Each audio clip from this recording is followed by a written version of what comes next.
E falando em texto, a gente se pergunta o que é um texto. Geralmente a gente costuma limitar a ideia de texto ao que é escrito, mas o texto ele traz uma ideia mais ampla. O texto é aquilo que é construído por alguém para que seja lido, entendido. E aí esse texto ele não necessariamente tenha que ter só palavras ou tenha que ser feito por palavras. Aqui diz, texto é uma unidade de sentido produzido por um autor e interpretada por um leitor. E quando se fala na unidade de sentido, por quê? Quando se pensa numa redação, por exemplo, do Enem, o todo daquela redação, com a quantidade de palavras que tem ali organizadas em frases e orações, em parágrafos, aquilo se constitui num texto. Pode, claro que a gente tem que levar em consideração se está a forma como está escrito, se realmente leva de uma forma que foi organizado, se contribui para o sentido, mas o texto ele traz em si uma unidade de sentido, o todo dele traz ali uma significação, cada parte que ele é composto. A pergunta parece ingênua, mas você sabe o que é um texto? Passamos boa parte dos nossos dias lendo os mais diversos textos, interpretando-os e reagindo a eles por meio de novos textos, desde os mais corriqueiros, como placas de trânsito ou cumprimentos, até os mais elaborados, como as obras de arte ou tratados científicos. A humanidade lê e escreve textos, mas, de fato, o que é um texto? Definir o significado da expressão texto pode parecer tarefa simples. Entretanto, ainda há muitas discussões na linguística, que é a ciência que estuda a linguagem, acerca dessa definição, existindo diversas correntes que cada uma a seu modo classificam um texto de uma maneira.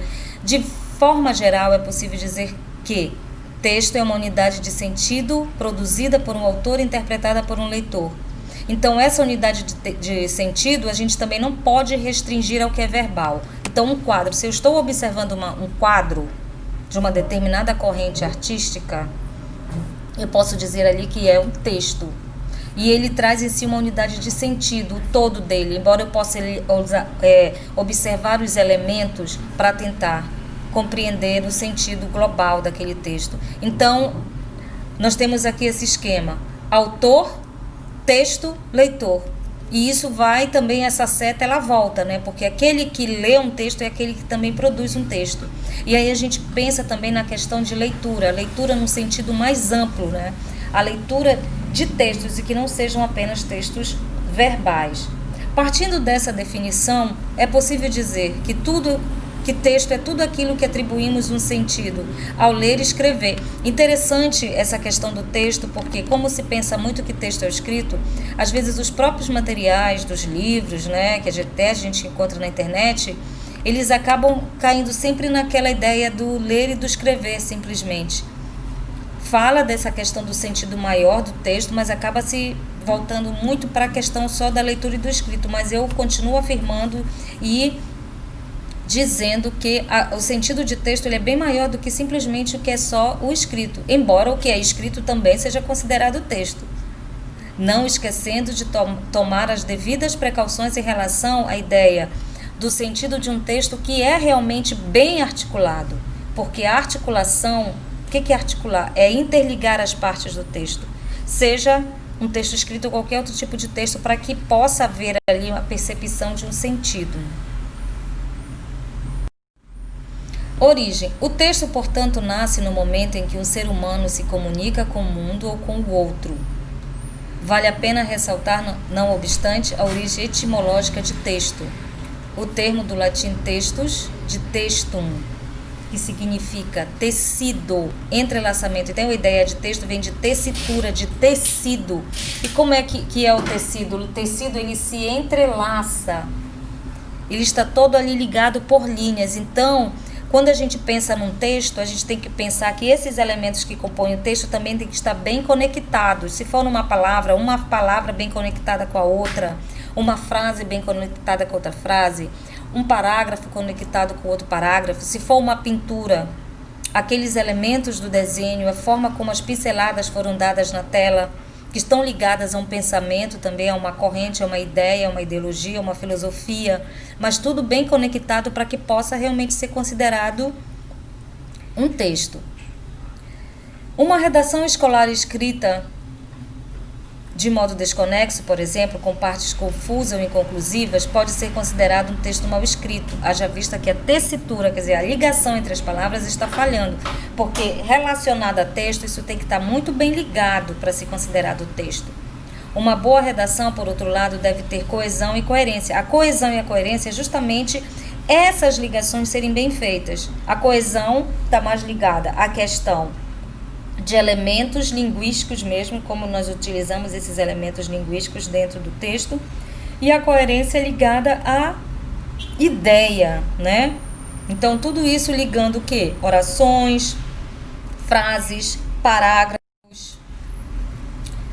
Cada área da linguística categoriza os textos de acordo com seu interesse de observação científica. Porque quando a gente fala em linguagem verbal e não verbal, é um assunto assim para a gente ter uma ideia da linguagem de verbal que a gente fala do texto escrito, né, ou do texto falado, e do não verbal das outras formas de comunicação e interação. Porém, a construção dos textos ela é bem complexa, utilizando esses signos, né, desses tipos de linguagem, tanto a verbal quanto a não verbal.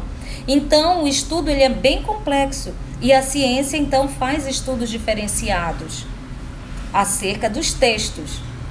Não obstante, para fins escolares de leitura e escrita, é possível organizar a infinita quantidade de textos existentes em alguns grupos, tais como, por exemplo, o literários e não literários. E é importante para nós que estamos fazendo esse estudo ter uma ideia do que seja literário, do que seja um texto não literário.